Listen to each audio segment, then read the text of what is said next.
Welcome to Women Feeding Africa podcast, a powerful space where we celebrate the women driving change across Africa. Each episode brings you inspiring stories and discussions on women empowerment, food and agriculture, entrepreneurship, leadership, and gender equity. All areas where women are not just participating, but leading the way, transforming lives and feeding the future of Africa.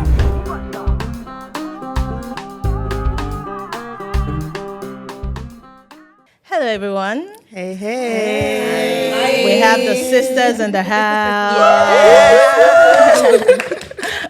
I'm so excited today. Yeah. This is our first numero uno of our podcast for the LAWFF program, the Leading African Women in Food. And we have lovely ladies in the set. Yeah. Maybe I should start with our co-hosts. Anna Mabula. Hi, everyone. I see I'm feeling myself. Hi, everyone. It's amazing to be on the first LAWFF podcast, and we look forward to having many more. And don't tell anyone, this is like my best category, so that's Nice. Your secret is safe with us. Yeah. So we have the chef category in the house, and we have chef Miriam. Yeah. Miriam is the founder of Mimi's Homemade, right? Yes, Mimi's Homemade. Yeah. Yeah. So we have Miriam Ahmed. Yeah. Welcome to the show. Thank you. Thank you so Welcome. Let's give her a laugh kiss.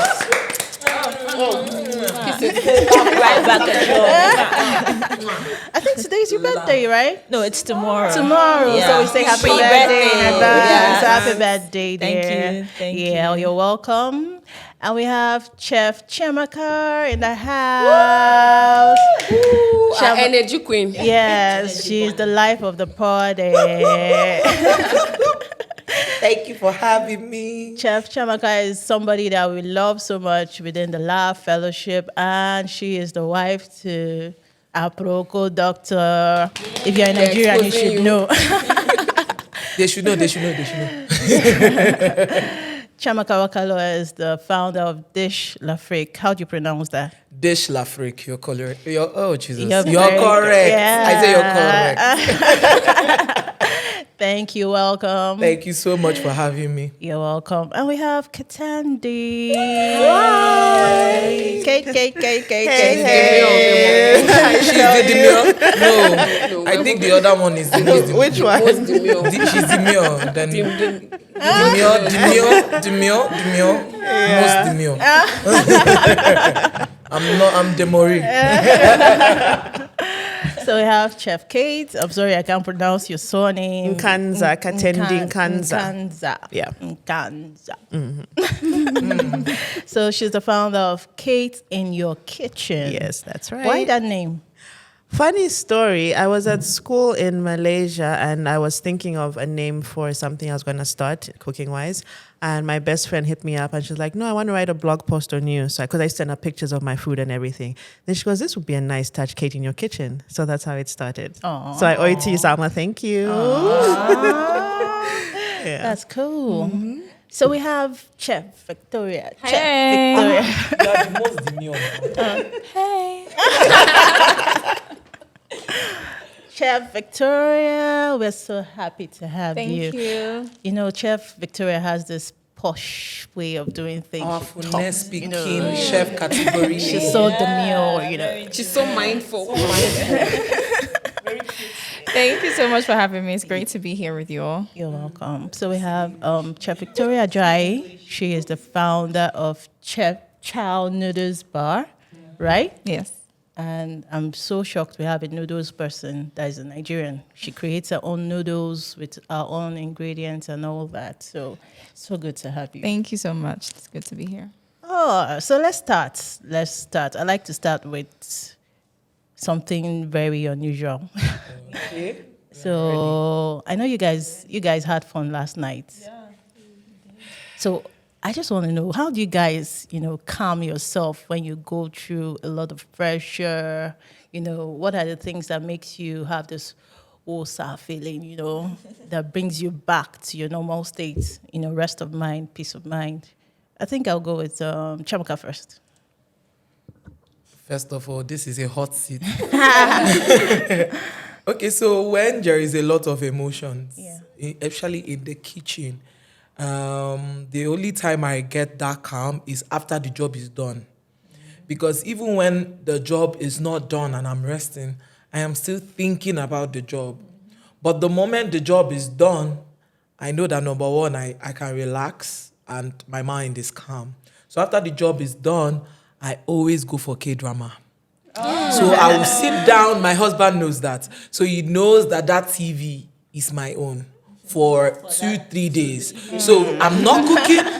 I will just sit and watch 16 episode K-drama seated for 2 days. Now, obviously, I'll have my bath and brush my teeth. But that is what I'll do, and I refresh myself back and go back to work. So that is what I do every time there is heat in the kitchen. Yeah. Keith, you're always in the jungle, so how do you bring yourself back? How do you bring yourself back to normalcy? God. Like, to be honest, I don't think I'm even back to normal right now. I'm so exhausted. But this has been a good break, and just learning and what's the word? Interacting and getting to know the sisters has been very calming for me. But usually like Chiamaka said, once the job is done, that's when I can relax. So either I just sit quietly, take a breath and count to 10 and sleep. Okay. Sleeping is my favorite pastime. I could get an award for sleeping. Do you turn off all the lights? Yes, I love the then darkness. just And just quiet? yeah, exactly. Yeah. Oh, introvert. Until the elephant visits me. Okay, that's true story. Actually, that's a true story. An elephant blocked your room. Yes. In the morning. In the when morning. you're So I was supposed like, no, I'm going back in. Okay, so I think let's go with Miriam. Yeah. So how do you calm yourself? For me, I also zone out. I tend to also lock myself in my room. Yeah, and then I do a lot of like MasterChef. I love cooking shows, so I just relax watching MasterChef or reading up something. Yeah, and then once in a while I binge watch movies too. Yeah, if it's trending, oh yes, let's watch. So I'm just there ordering food. Ordering food. I don't. Are you I serious? order my food, yes. Wow. Ordering food and then. But that's strange. You're a chef and you don't cook your own food. Sometimes you cook, but you can't eat because you've exhausted all your energy and you've inhaled all the aroma and you're like, no, I don't want something I cooked. I want something else. Yeah, it happens fact, a lot. I have a new love language. And my new love language is cook for me. Yes, that's my new love language. Cook for me, massage my legs because I've been standing all day. Then, like, money is the maybe number 5. Like, you want to give me money to relax, number 5. But my top 2 is cook for me or order food for me and massage my legs. It's been a long day. Yeah, So I can you're understand. right. You're right. I when can you said understand. So I just put my feet up. You know, sometimes when you stand in the kitchen for so long that you feel under your feet are like burning. Yeah. So you just put your feet up, like just relax. And then I love spas. So I book a spa day. Like I can just do a whole day spa and just relax. Yeah. So You're really inspiring me to get on this self-care because You should. Pamper yourself. I remember Pamper that yourself. there was a time that I had a long day. I had a job to cook for someone, and then I had content to shoot. My legs were heavy, and I got back home, and my husband had a busy day, and I told him, "Babe, I know you're tired. Can you massage my feet for me?" And he was like, "He's tired." I won't lie, I was grumpy all through the night, and I woke up and I approached him and told him, "Babe, I know that you're busy, but can you press my leg every time I come back? Or pata, pay for spa. Let me go and let them press my body. Let me remove the tension." Like, that's self-care. If you do it, trust me, you will walk 10 times better. Yes, that's one thing with self-care. Yeah, true. I don't play with self-care. Like I do it twice a month. Like I have the full body and then I have the pedicure mani, massage day. So my spas know, like, I'm very regular. And I like to stick to one particular, you know, when you get very comfortable with a particular person. So shout out to Mira at the nail bar. They're doing amazing. I enjoy their services. Okay, Victoria, how do you I self-care? feel like it's the combination of all of them, isn't it? It's quietness and then just being able to zone out. And then funny, in terms of watching stuff, it's like crime shows. Just, let me just hear guns in the background, just blazing no problem. All those CSI, all those Just, crime like and investigation. detective, the rookie, white collar, just just leave it on Please, for like crimes of passion and all of those. just leave it on, and then for some reason that just calms me down. That that's fine. And then I feel like, so I was it on Saturday before coming. I had traveled, I had to come back, and I was just like, you know what, my shoulders are hurting me straight away. So I was like, I'm gonna be at the massage place. If anybody's looking for me, you can't find me for the next 3 hours. And it was just a strange thing of, why are you getting a massage after a holiday? I was like, because my body is telling me it needs it. So I will give it before my next trip. So that quietness, having those things periodically and just being able to just zone out and just think properly, and then now come back to the forefront. So this is actually making me to want to ask that. I see how hard it is though. I see chefs like they're living the life. It's like all these tush jobs. They just go and cook and just come out, serve really fine dishes. And I'm now, from your experiences, I'm seeing it's also an extremely tough job. Like you just need to be very passionate. So I see this is coming from a place of passion. So we really want to know, why did you want to become a chef? And how is it like in the culinary space being a woman? I will start with the Okay. First of all, I know I used to say this before, but I started changing it recently. I became a cook out of frustration. Interesting. I studied economics. I'm supposed to work in organizations, right? And then you look for a job you don't see. And then you remember, I hosted some people in the hostel. I cook like a big pot and call everybody from room 109. I love hosting people. I cooked this soup for this lady in a bowl, and I did a job for 4 months and I left because I didn't like the work environment. And then I remembered, why can't I just go into cooking? So I went into cooking out of frustration. There was no job. And then coming from where I am, like my house, we are 4 ladies and a brother. Our brother just came in when I just finished university. So my dad believes so much in the woman child. In fact, he has a T-shirt where he wrote "The Girl's Dad." He's a proud, or don't joke with me, I have 4 women. He has like T-shirts like that. Yeah. And he wears them proudly. Daddy. Yeah. So he believes in every one of his girls getting to the peak of whatever path that they're going to, right? So I have someone that's a physiotherapist. He told her, what's up? He said, I'll be a doctor in physical therapy. We have someone that is a civil engineer but now switched to IT. What's up? I'll be a consultant in IT. She's an engineer. Then we have someone that is a business analyst. And what's up? She's now doing her doctorate in business analysis and everything. Our courses are heavy courses. And I, that studied economics and I'm a chef, my dad said, what's up? And I said, to be an executive chef. And so he was like, what do I need to do to make sure that happens? Yeah, so he supported me. He did what he could do at that convenient time. And then when I met my husband, then we were still like struggling. Mm-hmm. There is a way if you get it right, you will make a lot of money. So he invested so much in it. He added extra money for me to further, right? And then after that, I asked myself, what next again? Okay, I've gone to culinary school. There are different aspects in culinary arts and all that. What aspect do I go to? And I said, you know what? Afrofusion cuisine. I stayed there. So that has been my journey for me as a chef. Do I still cook for people in bowls? Of course, yes. In fact, my food business in bowls, I've even done it in such a way that I don't just cook normal, regular Nigerian meals. I also cook for people that want to enjoy our Nigerian meals but have certain health conditions. Maybe you're diabetic, hypertensive, you have cholesterol levels and all that, even HIV. We cook for we cook for them because we understand these things, right? How do you do it?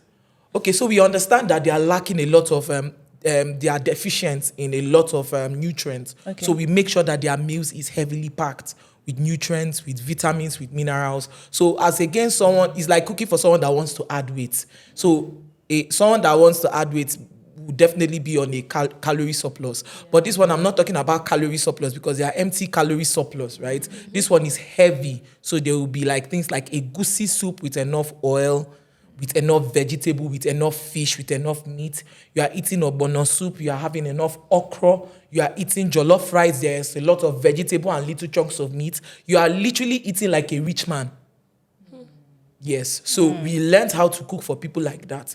I'm currently running a course on culinary nutrition because I'm going to hospitals and everybody today. So it's beyond cooking for people in bowls. Oh, we don't want to lose that our cooking stuff. Okay, what about people that have metabolic issues? How do they still enjoy this? So we cook for people like that. So I remember I had someone that had issues with oil, and next thing I was talking with someone. I said, if I extract a juice from palm nuts and I get a bowl, it was you, and I get a bowl of juice, and if they process it further, you can get a cup of oil. Why can't I use a cup of the juice?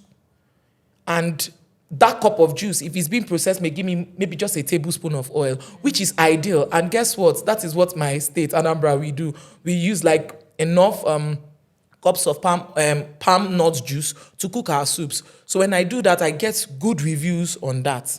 You understand? So surviving in a place that is especially now moving into the chef world, like full culinary world fully, because if it's the cooks cooking in bowls, the women are there. But when it comes to the chef world, it is mostly dominated by men. In fact, if they want to give us a job, their first criteria must be a man. And that is one of the things that my teacher, Chef Giggles, who happens to be one of us, unfortunately she's not here, she doesn't like that statement at all. She believes that we have that ability to give, if not much more than what a man can give. Yes. And so she impacted this thing in us from school. So wherever we go to and they ask, oh, we need chefs, and she brings the female and they were like, oh, we want male. And she'll ask you, do you want someone that will do the job? Or you just want a male? And they'll be like, we want someone that will do the job. They say, exactly, go with this person. And they'll be like, oh, wow, I never knew that this one is going to do this. So how I survive in this world is I do not need to prove myself. I don't prove myself to show that I can make it in this industry. I just tell whatever opportunity I have, I just explode and I do my stuff. And next thing, I'm getting recommendations here, there, and there. So that's how I survive in this culinary world. So I actually find it strange that they insist on men. Oh, they do? Men chef. Yes, they do. Why I find it strange actually is because women actually lead the front in the kitchens all over the world. Yeah. So why would you now put a caveat that a male chef has to be the first option before you consider a woman, before you ever even think of, bringing in a woman to work with you? A woman should be the leading force in any kitchen. Yeah. Whether professionally, whether, domestically, whatever the case may be, it should be the woman first because we are always at the front when it comes to the kitchen. Yeah. No matter where you are in the world. Yeah. So, saying that just made me think. That's the reason why some ladies that are in the culinary world, even when they are pregnant, they don't like saying it out. I'll give you an example. Let me digress a bit. I'm telling you from experience. Let me digress a bit. She's not a chef. She's my neighbor. She's an architect. This lady is a workaholic. Like, she's good at her job. She got a job to build like a mini estate. And I asked her, told me how far. She told me, I don't want these people to know that I'm pregnant because they will not give me this job. This girl wore her boo-boo. When they gave her the job, she did the job until her water broke. I took her to the hospital. Yes. That's why I said we don't need to prove ourselves. We don't need to prove ourselves. So I've seen ladies, they are pregnant. they do the job. It's maybe later they will now say, what is going on? Yeah. You get. So sometimes we hide that sickness, that morning sickness. They try as much as they can to hide it. As much as possible, we hide it. And when we come, we do our job like our life depends on it. And next thing they hear that, oh, this lady, she just put to bed, and we're like, when was she pregnant? So I think because of they have the idea of, oh, she's a woman, children, husband, responsibility. No. Do they forget that we multitask? They don't. They actually forget that. They don't remember. They don't. We've been able to octopus. hold everything on, from taking care of the children, taking care of the husband, taking care of the home, working on top. Because it's not just the working class where you have the white collar jobs with women. We have women in the villages who carry, go to hawk to fend for the children and assist the man, in bringing in income to the home. So they forget that we hold everything down and create a balance in spite of all these things. All these things. Really. Let's not go too far. We We actually start that conversation. we had to. Because it's painful. Yeah. It is. Victoria, what's your take? The challenges that you face as a chef whenever you go across, your career path. Okay, so I think you were speaking about something about why are men like the natural choice when it comes to that particular thing. So I think maybe it's just people's conception about the ability to handle pressure and stamina, right? The kitchen is not it's physical activity already on its own. So there's that misconception of who can handle it and who can maybe keep their emotions in check, right? That can actually get the job done from beginning to the end. So that's where it's a thing of where they would reserve maybe home kitchens for the women and then say industrial kitchens for the men because they will just put, they can compartmentalize very well and just get it done. So when you look at the likes of Gordon Ramsay, you look at the likes of Jamie Oliver, you just see them even just, how it is and what reality cooking TV shows you. Maybe they will show you a woman just going off crying in one corner. That's not really a good reflection in terms of, and then the men will just, just do those things. So that's something that, again, media definitely drives a lot of that narrative of how women sort of come across as damsels in distress. But so it's like that sort of soft element. So there's that aspect as well. So it's just a thing of proving, I want to say proving it, but just actually holding your forth. And I think a lot of emotional intelligence does come into play of where things will, no matter how much you plan, sometimes things will not go right on the work front, but then it's the ability to just, hold your own and actually learn that whole compartmentalizing thing and just say, this is it. And if you also notice, like your sous chefs, your other people that sort of work in the kitchen environment, so majority of them also are men when you kind of get to like the intermediate level as well. So it's that thing of leadership in terms of, okay, this person is not going to emotionally collapse on me or just start shouting or start, even though men do shout, but they always take the men shouting with like, oh yeah, he's just being serious. Whereas the other one is just like, she's being bully. Yeah, kind of thing. So why is she being a Karen? Exactly. That's too emotional. Yes, right. Whereas the men's one is like, he just means business. He just wants to get the job done. So there's just that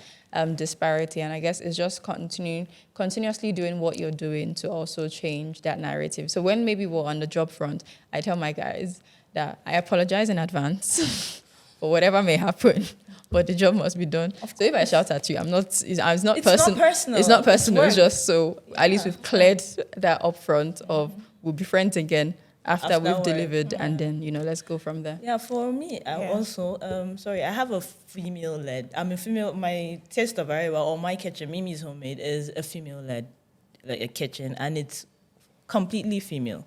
Like, we're all female. I think it's in my hiring criteria. It's not like men don't apply to join my team, but I have a special preference for women. I work with a couple of male chefs, but the original team, it's all female. And it's because I want to change the narrative that women can do it. And it's just being consistent and seeing, because sometimes when we go to, we have pop-ups in restaurants, and then we go and they see we're all women. And then the male chefs just look at us like, what that? I'm sure they look like do these people, what can they do? Yeah, the heavy lifting, you call them, please, can you help me carry this? Can you help me move this? Can you help me do that? Yes. But when it comes to the plate and when they taste the food, you notice that there's a lot of respect. After that, they start sending me letters. Please, can I join your team? I would like to work with you. You're a strong woman. I like the way you handle the kitchen and all of that. So you get admiration after that because you don't just melt. And when it's time to work, I completely change. Even my team knows it. I become, I don't, sometimes I don't like who I become, but it's work. So we have to deliver. Yeah. So sometimes when I'm screaming my head off and everybody say, yes, chef, Yeah. it's because I want us to perfection. And you have to go the extra mile to get perfection. Sure. So I don't slack on that. And recently, like early in the year, one of my staff had to leave. She came to me that she was pregnant. And I was like, oh, fine. She was like, no, she's not happy. Well, I was like, I don't think pregnancy has anything to do with your job. But I don't know, maybe she felt uncomfortable, maybe she didn't feel like still working, or she said she didn't usually, some people don't like always get sick when they're pregnant and all of that. So the next, like, we already had a strategy for January. She's my pasta and rice chef. So she sent me a resignation letter like the very next day. And I was like shocked, like, why does pregnancy have to stand in your career? Yeah. She did her internship with me. After internship, we hired her. And then you just want to leave because you're pregnant. She's like, no, she did. I like something you just discussed with me. Because immediately she told me she was pregnant. I was like, I'm going to cut this person some slack. I'll get somebody to replace her. But I also give her like the admin work so she doesn't have to come to work every time. So she can do do a prep plan or a prep list. And I already, like in my head, I already had this person. And I will still pay her salary. But she was like, no, I didn't want to be a burden. And I was like, no, women should stop thinking of themselves as burdens. Exactly. We need to start thinking of ourselves. Like, we have a career. I don't want to lose my job. I still want to be on this team. That's what I expected her to do. But she just shied away. And I felt bad for her, but yeah, it is what it is. So I can't beg you to. We need to come to that point where women understand that we are going through a biological process that's inevitable. That you're pregnant shouldn't stop you from doing your work or from building your career. Because once you tender a resignation, automatically, once you've given birth and grown the child to a certain level, you'll be like you're starting all over again. So we need to understand that it's a biological process that has to happen, and it doesn't have anything to do with stopping what we have set out to do as a career person. So, Kate, how do we change this narrative? You like asking me hard questions. No, okay. Actually, it brings me back to what we were talking about yesterday about advocacy for women in a male-dominated world. So one of the things that really speaks to me is we need support groups where we can all come and sit and share experiences and hopefully gain some advice, because you could have gone through something and have found a way to deal with that. And I could be going through the same problem and have no support completely. It's the same thing when we're talking about pregnancy and motherhood, yeah? I don't feel like we get that support, especially as first-time moms. People just assume you're a woman, you should know this is what is meant to happen to you. So you should automatically know there's no grace extended, there's no help. It's just, it makes me want to cry. I wish there was like Kleenex or something. No, but yeah, I'm very big on the support groups. I think we all need to uplift each other, share experiences, and no judgment. Just like we have, just like we have in the LAWFF group. Yeah, definitely. We have a sisterhood that's very strong, a bond that's very strong, and we share the similarities in terms of food and the agricultural, space. So yes, we've built something that's really strong, lasting, and we've seen how you all have collaborated and still are doing the same thing to make sure that we project the right narrative. We create solutions instead of problems across the board. So yes, that's part of what she was saying about building a community, having that sisterhood and all that. So I think I just spoke to you now, Chiamaka. Yeah. Anna has a question for you. It's not hard, don't worry. Okay, so we came here for the closeout and EFX forum. And one thing I've noticed is most times when there are discussions about food, chefs are usually left out. Yes, I sorry to cut you in. I actually share in that same sentiment. I felt like that in a way for the past few weeks, for the past few days. Yes. So, and then you are doing amazing work that is changing, that is portraying African food as something everyone, whether you're in this world or in space, you can eat. And then it's amazing the works, like pictures of your food. It's like, don't eat it, just be staring at it. So how do you see chefs being brought into the conversation, and what role can they play? They are playing, but how can people see the roles and in how they're transforming food and then the African agricultural landscape in whole?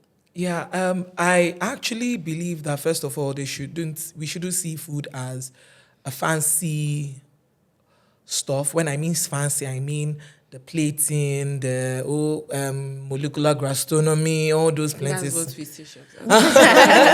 But it's actually beyond that. Being a chef, you are feeding the world.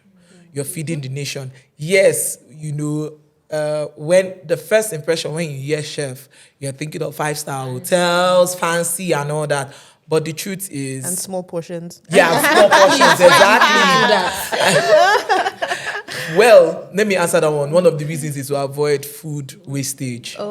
Because we have different courses. Okay. You can have up to like 5, you can have up to 10. So imagine having, as a Nigerian, having the proper Nigerian size. By the time you get to the third one, you won't be able to finish it. And the whole essence is to have the experience of the whole 10. So by the time you get to the 10th one, you are full. And every dish comes with a drink. Okay. Exactly. So I have my event coming up in December. If you guys are in Lagos, you can come around. It's Chow with Amaka. We are representing the 6 geopolitical areas in geopolitical zones in Nigeria. So every dish represents a state or a community in every geopolitical zone in Nigeria, Africa, right? So that's the whole essence. So back to the question. For me, and this is how I want to do it, and I believe every chef should do that, it is beyond making fancy meals. It's beyond doing all those sengemenge plating. There's a reason why I said sengemenge. So it is beyond that. It is actually the fact that you are feeding the community, you are feeding nations. I remember I was talking to someone I met during the forum. She's from USAID, and then she told me about a particular chef that has different levels and how the man caters to different levels of people. So he has the higher level, he has the medium, and then he has the low level, right? Me, on the other hand, I learned a lot from that, but I said I was going to do my own further. And what is it? What we need to do is to advocate for, number one, food safety, is to advocate for food security, and also advocate for nutrition. I said this thing to somebody. I said, in the country where I come from, because I'm also in the content creation space, right? When my colleagues give out food, I also did that. We only give them maybe rice. We give them all that. There's no vegetables, there's no protein, there's nothing. But when I did mine, I gave rice, I gave beans, I gave chicken, I gave egg, I gave a carton of noodles, and I gave money. And that's what I did, but I couldn't sustain it because it was a lot. Yeah, and then I stopped. But I asked myself, these people are still coming back to tell me that they are hungry. How do I make it sustainable? And how do we do that? Chefs should be able to partner with farmers to ensure that, there is food security and nutrition in the country. So that's why I said, so now I'm looking at it beyond feeding the nation. I'm seeing it feeding the rich. I see it beyond that. You are feeding the world. So how do you feed the world? Come down to the grassroots. They are in the pyramid, the lowest level. Come down to that level. People are living below $1 per day. And I can imagine how much they can afford certain foods that before were very affordable. I mean, beans is more expensive than rice, unfortunately. But we need these beans because the beans has a lot of nutrient that everybody can, benefit from. Let us take an example. Chef Paul, he's doing this Here you go, Binsy's house. Yeah, this is how. It's a big deal because every one of those legumes is not just proteinous, but every one of those legumes have different amino acids that your body needs. This one may have maybe because there are 9 amino acids. This one can have like 2, another one can have like 3, the other one can have like 5. So if we are incorporating beans in our diet, you are sure of a well-nourished country, you're well of a well-nourished world. And that is an example of what Chef Paul is doing. So what am I saying? We can go into advocacy, partner with farmers, go into communities, teach them how to portion their food, change the narrative. I remember I went somewhere and I told them, this is actually how you portion your food. And they shouted, oh, it's expensive. And I said, it's because you are looking for broccoli and cauliflower. We have ugu, we have ewedu, we have spinach. We have even our cabbage stuff. We are not saying you should go for purple cabbage. Buy the normal green one. Buy the carrots. Buy the lettuce. You can easily do a coleslaw on the spot and you will not spend more than 1,000 naira. Right? So I had to tell them, like, when they were saying all this, and that is what I am doing. I'm going to communities and I'm advocating for healthy nutrition and making sure that, it is something that is sustainable and achievable at a period of time. I'll ask them, okay, how much are you going to get this cabbage? Oh, I'll get it at 500 naira. Can you finish it? No. How much are you going to get carrots? I'm going to get it at 500 naira. Can you finish it? No. How much are you going to get your eggs? I'm going to get my eggs for 200. Okay, how many is in a crate? They are like 30. If you eat 2, are you going to finish the whole crate? No. How much is what's this thing called? Ugu. This thing, 200 naira. How much is this thing? That spinach, pumpkin leaves. Oh, okay. We call it ugu. How much is this? How much is that? And I tell them, but you take that money and go and buy meat pie. Yeah. You go and buy sausage. That is 1,005. When you know that you can do coleslaw with eggs and you can eat it for 2 days with a plate of rice. So this is what we should do. We should do advocacy, like go out and teach people how to eat. And if possible, go more and beyond that. So that we don't feel neglected, like, oh, these guys are just taking agricultural products and turning it into advocacy. Yeah. Apologize. Thank you very much. Please, next time, put us on the main podium, because I won't lie, when I was there, I was like, which chef is there, please? No chef. Yeah. It hurts. I won't lie. And I said, man, as I'm going back, I'm going to change the narrative. Amaka this year, next year, you people will be tired of hearing my voice, because I'm going to be really, really loud about it. Yeah. We should be the ones sitting down there, because we are the one interacting with food. Sorry. Exactly. Agricultural people, you are the one planting it. We are the one interacting with it. We should work with scientists. If you're advocating nutritious food, where are the chefs? Where are the chefs? We are the ones that will combine everything, and we should work with nutritionists. We should take courses on nutrition, and put our voice out there, so that we can sit on that table too and have conversations that will benefit the world. Let me not talk too much, because they pay me. Okay, I also think that, it's also our responsibility to push whatever we're advocating for.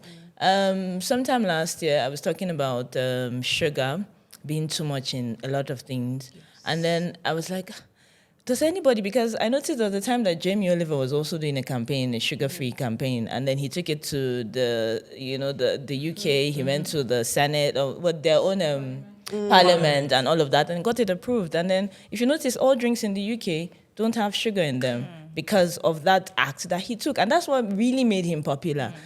Advocating for, the school meals in school, it's substandard. Do something about it. So if we don't lend our voice, if we don't act, nobody will hear about us. Do you get what I'm saying? So, like, I noticed when I thought about it, I spoke to someone, and then she was like, there's actually a sugar tax campaign in Nigeria going on. I was like, I want to join the movement. So I did. It moved to the House of Reps, I think. It was supposed to get approval, but nothing happened.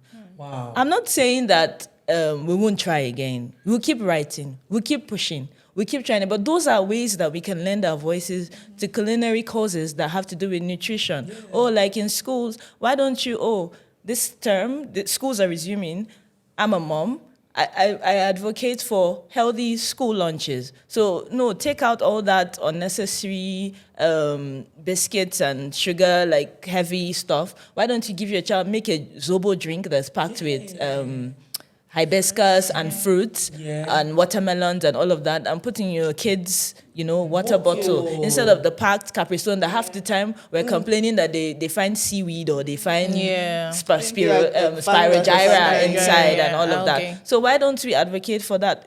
Do suggestions, put it on platforms, give them the recipes and all of that, and push those kind of narratives, because that's the way that we act. If we keep complaining about it, I notice nothing gets done. So if you start to act, like I remember this Taste of Iowa thing that I'm doing. I'm trying to push for cultural preservation.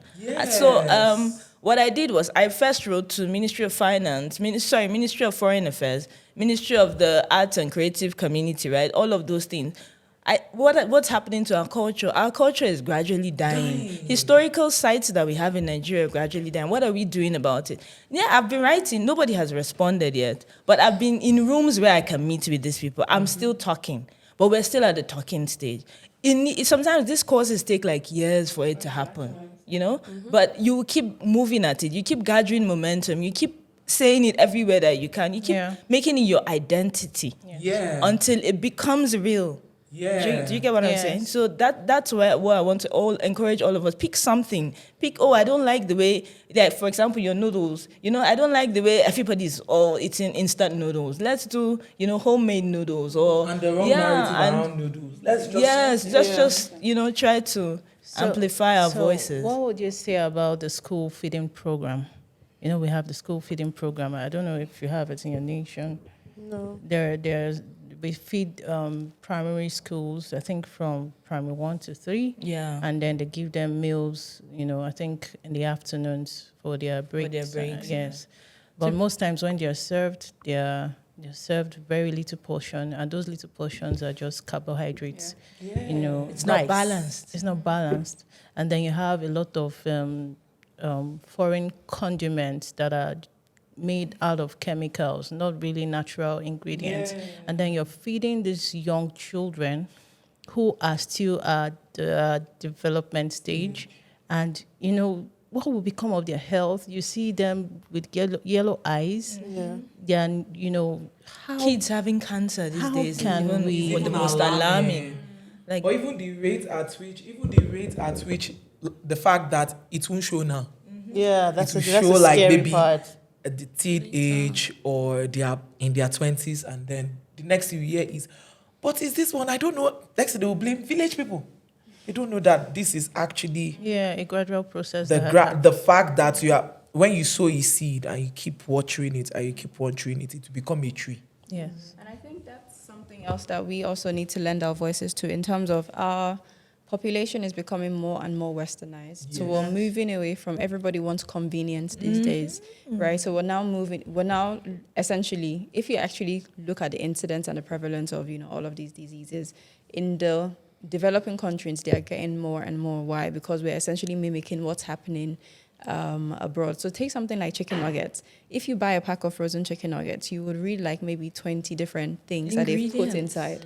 But if you actually go to your house, chicken nugget is like 4 ingredients: egg, breadcrumbs, and spices. That's it.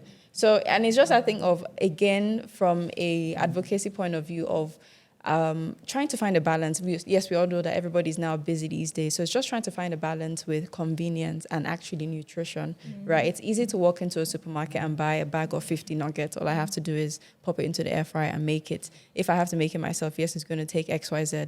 But it's actually the result. I say this because, so my children are used to eating. So if they want to have meatballs, as much as possible, everything is from scratch. And, they eat it. So we traveled and their cousins are not used to that. So it was a thing of, let's make spaghetti and meatballs. So this is raw beef. They're like, I don't understand. What's up with? So I made all of them wear gloves. I was like, so you have the beef. So we're not taking the meatballs from the freezer or buying it from the supermarket frozen. We're making it from scratch. So everybody put your hands into it, and they enjoyed it. Yeah. Their parents were so surprised, like they actually ate it, because these are things that they would never eat. Exactly. And all of these things that we put in also changes it. But they're actually getting them involved. So I think that's another thing, another way.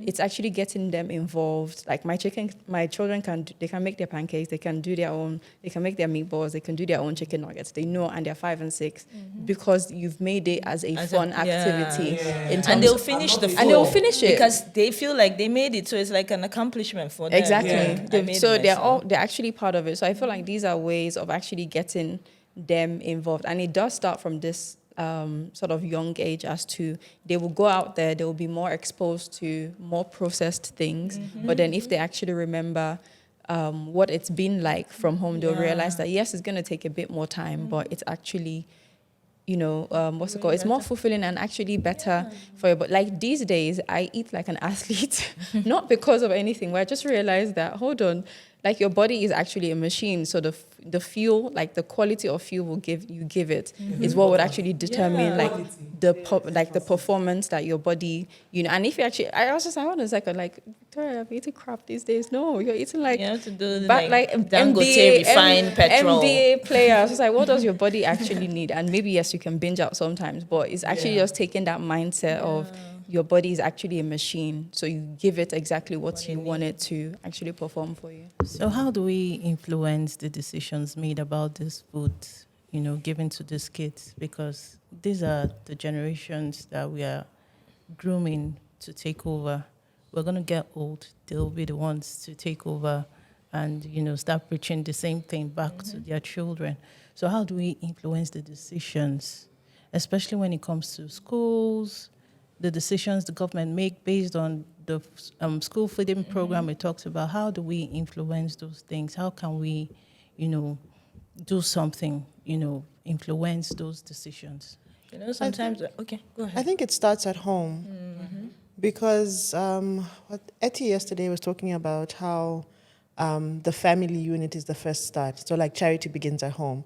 So if you're not eating healthy stuff or making it fun for your kids, because children are children, they don't like to eat their vegetables because obviously maybe it's not cooked nice or it doesn't taste nice to them. It doesn't look nice. Yeah, exactly. So like Victoria said, if you get the kids involved in making it fun for them, and while you're doing that, teaching them the benefits of the food they're eating, that they need to be nutrient dense because it will help them grow to be big and strong. I used to eat spinach. I didn't like the taste, but I ate it because I used to see it on Popeye.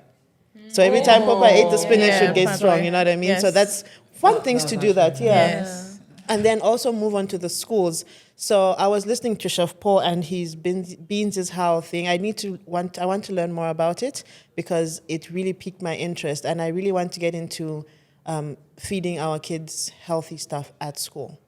Because like we've said, we'll feed them all this crap and then it would only manifest later. So then you're spending more money on drugs instead of, I don't think you should have a solution. Just let's eliminate the problem. Yeah. So I think we should become a movement. Yes. Especially the chefs. You can go into schools and, talk. Try to sample what they're giving them. Because I honestly, in Nigeria, I don't know what they give them in those... my kids' school, for example, they say pay for lunch. I don't pay for lunch. I'd rather give them from home, right? Because we make everything from scratch ourselves and all of that. However, I also try to because they do fruits in school.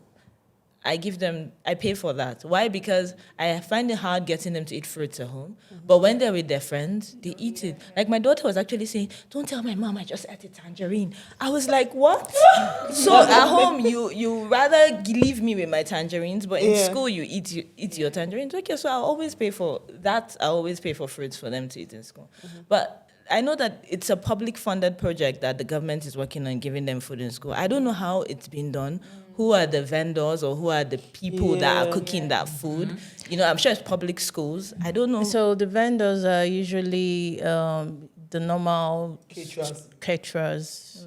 that you can just pay a few amount of money. A lot of them don't understand hygiene. Yes. I actually ran a program like teaching them hygiene on okay. how to cater to the food they cook while they are doing their work. But when you see a lot of them, they don't understand. They don't even understand English. A lot of them. Wow. Some of them are let us do this thing and get our money.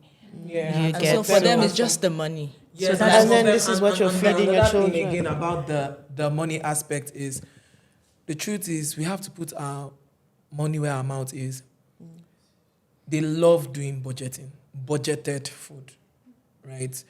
Knowing fully well that for you to get a quality meal, you need to, we are not saying you should pay $1 million, but pay a reasonable amount. I'm saying it because I'd had an opportunity to feed a school. And when I gave them my budget, they were like, it's too high. I agree. That's the complaint they That they lay always out. give. And They're then like, they'll the give government is not doing enough, so we have to manage the little the they're little giving that we have. to just And cook so something. They and- are, and that's the mantra of my business. We are not so profit focused. We are more wellness focused than profit. In fact, the way we behave is that 60% of whatever cost or whatever you are paying goes into the quality of the ingredient and the manpower. The remaining 40 to 35% comes to us. That brings me to this question. How have you coped with inflation? Because I know it's not just within the African continent. We have it across Everywhere. the world. Yeah, so how have you coped? The truth is, one way I coped was to keep my storytelling true and making them understand that, the inflation may be high and everything may come up, but your quality, your meal remains the same. And that we understand the grievances, we understand we send mails to our customers, we send messages to our customers, and what we tell them is we understand how the economy is, we understand how the country is, but we don't want to be, but however, we are people-oriented. We are a people-oriented brand, and as a result, we prioritize your wellness than profit.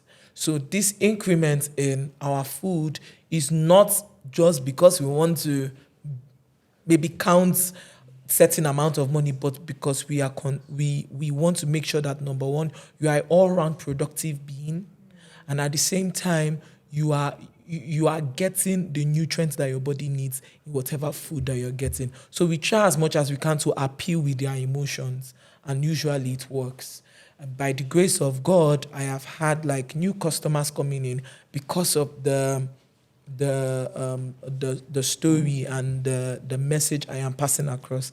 I'm passing across wellness on all grounds. We are people focused, and again, we also tell them that we are not just people focused on the grounds of you guys. We are also people focused on for our employees. So because we believe that a happy and a well-fed employee will produce a happy and a well-fed customer. So we try as much as we can to send that message across, and they buy into it. And these days, when they think of, there was a lady outside the country.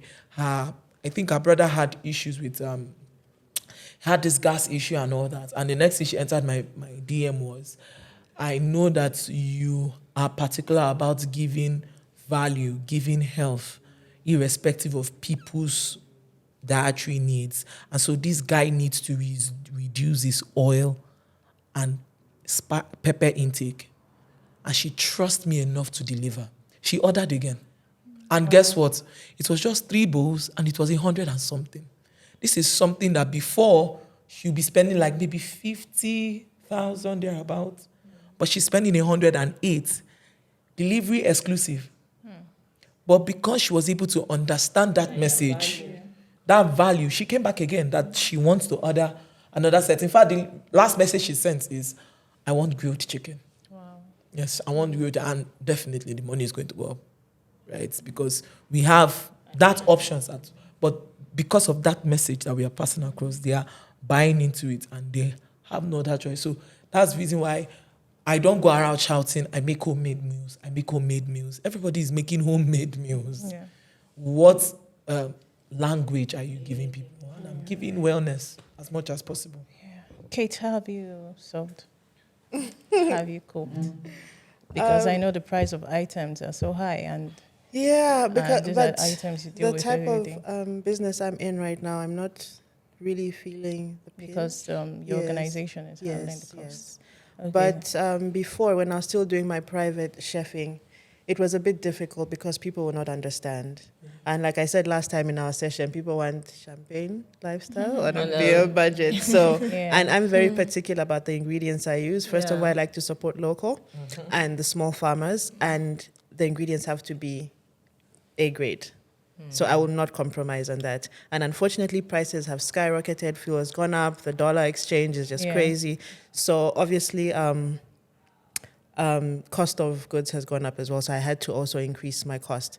Most people didn't understand that, but like my mom always tells me, your food is great. So just do what you do. You don't need to prove yourself to anyone. Those that have tasted and have been and trust the quality and trust you to deliver a good dish will still come back. And they did come back and also got new customers as well. Yeah. Miriam, you wanted to say something? Yeah, I wanted to say something. I think once you bring value to the table, people always can differentiate. Yeah, even in the midst of inflation, you know, some people just don't compromise with their food because it's the most important thing that you can give yourself. I mean, So like my grandmom says, they bury you with your body, with all the food that you eat, all those clothes and stuff. They don't bury you with it. So it's best to take care of what you eat first and all of that. So like I have a sausage business. I was telling her the last time her husband posted about eating chicken franks and all of that, and somebody tagged my page for doing homemade sausages, and then my website even crashed because of the orders of sausages for that week and all of that. So I was just telling her, like, since I did that product, it's homemade. We don't put any additives. It's just beef, the spices, and the sausage skin. Yeah, those are my input. I don't put any fillers, nothing. Because if you see the things that people put in their sausages and then they're putting on the shelves, they're cheap. But if you hear the thing itself, like imagine putting a lubo inside sausage. I hear some people do that just to make it look like bulk up, like yam flour, like the back of yam flour, right? So if you hear the things that you see, so it's not. They might tell you, it's 100% beef. No, it's maybe 30% beef, then fillers and water and soya and all of those things. So I stick to mine. And then I even said at the point, I was like, I'll just focus on individuals that care about their health and then premium hotels and restaurants that care about what they serve their guests. Yeah. So I've stuck to that, and that has worked for me. I have restaurants and hotels that order from me. Yeah. I know that every month I have to supply them twice a week, and I don't fail. And then I have it on my website if you want to order. And the price hasn't changed. In fact, it's going to go up because the price of meats too have gone up and all of that. But I'm just working on, I don't want to just take prices up like that. I'm still trying to manage and weather the storm and see, okay, let's just continue this business. And it's also important to stand your ground also, because then you compromise your quality and everything that you've taken so long to build up can just come down crashing because of certain things. There was a lady that always orders from me, She orders for her daughter. And then her daughter was like, from the smell, her daughter says, is that Mimi's? Like, when they're frying. So, exactly. So there was one time, one of my ingredients, it's dried onions I use. So I actually get shallots and then dry them for a long time. But that particular batch, the day it wasn't ready, the dried onions. So I just used powdered onions and substituted for the dried onion. This girl is 8, and her mom always buys. The mom calls me and goes, I tried your sausage. My daughter said she tried it was okay, but her daughter said there was something wrong with it, that I should check the recipe. Wow. And I was like, wow, for 8, her palate must be well trained. Yeah. Exactly. I was like, yes, there was something like the chicken, but don't worry, I've got it under control, so the next batch will be perfect. Yeah. So people also know, imagine an 8-year-old giving you such feedback. And she was spot on. She was like, I don't know what it is, but there's something wrong. And then she said the daughter usually eats 3 to 4 per day, but she just ate 2. It wasn't her usual I was like, okay. And then since then, like since I got it back and everything, I always made sure, okay, if it's not it, I don't produce something. Exactly. Don't And then compromise. it's been constant. So don't compromise. Another thing again I did was I also learned to be considerate. So I had to look for substitutes that are healthy. Let me give you an example. So, and see what I can reduce in order for people that find it difficult to feed to still afford the food. Let me give you an example. So I am going to cook egusi soup. And usually when I cook egusi soup, I don't use the head of the stock fish because I think I had an experience of a customer had an experience of choking. Oh, wow. So I had to remove it entirely and I used the ear of the stockfish. I just cut off the fins and it's just the ear. So the fleshy part is there. And then my dried fish. And so when this thing happened, I had to ask myself, a customer came into the DM and then we told him the price and he said it's expensive and he didn't come back. So what I did was that I sat down and I thought, because I know what it means not to eat. I was born in wealth. You know those things where a person was born in wealth and all of a sudden things became bad, you became poor, and then you're strong. That was my story. That was also my husband's story. So when we didn't have, we had to find ways to make sure that we still get what we want, but it's healthy. So what did I do? I said, okay, when I cook the cut of stockfish, if I cook it very, very well and remove the thin bones, the bone becomes chewy and soft. Yes. So I added it with my meat when cooking. Okay. Then I asked myself, okay, as against the regular dried fish that I buy for like 2,000, 3,000, why don't I buy ejakika? Ejakika is smoked hick fish that they usually sell. So why don't I buy it? Because it will be more. Because as against the 2,000 naira dried fish, that may probably be one or two. And after removing the head, it's just little bit. This ejakika is fleshy. By the time you remove everything, you can literally see it around. Yeah. So when I did my calculation, and then I said, okay, why don't I do a dry fish spice? And it was inspired by Eden and Foods. So I did a dry fish spice. I did bonga fish, stockfish. I literally took like the head of prawns that they sell as substitute for crayfish. I added everything with iru and everything and blended it together. The whole essence is if I use that round ejakika, you won't get the dried fish flavor. Yeah. But that powder will give me that dried fish flavor. Yes, everything. And it's not a bad ingredient. It's bonga fish. Yeah. It's bonga fish, it's stockfish, it's dried